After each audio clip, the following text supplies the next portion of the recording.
అందరికీ నమస్తే అండి. Arunish white the rate of YouTube channel స్వాగతం. నేను మీ కేఎస్ వరప్రసాద్.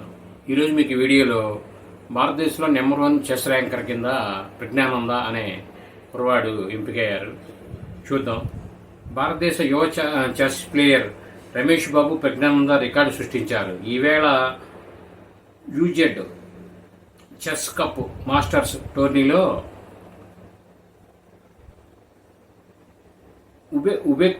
ఉబెకిస్తాన్ ఆటగాడిని ఓడించి భారత నెంబర్ 1 చెస్ ర్యాంకర్గా నిలిచారు. అతడి కెరీర్లో ఇది అత్యుత్తమ ర్యాంక్ కావడం అనేది విశేషం. 27,778.3 లైన్ రేటింగ్స్తో Praggnanandhaa world number 4 India number 1గా ర్యాంకర్గా ఆయన ఉన్నారు. చెస్లో అనేది ఆయన ఇండియా ప్రకారం చూసుకుంటే నెంబర్ 1 ర్యాంకరు, ప్రపంచవ్యాప్తంగా చూసుకుంటే 4th ర్యాంకర్ కింద ఉన్నారు. ఈ వీడియో మీరు పూర్తిగా చూసినందుకు ధన్యవాదాలు. మీ మరిన్ని వీడియోలు చేయడం కోసం లైక్ చేయండి, షేర్ చేయండి, తప్పకుండా సబ్స్క్రైబ్ చేసుకోండి మీరంతా. Thank you.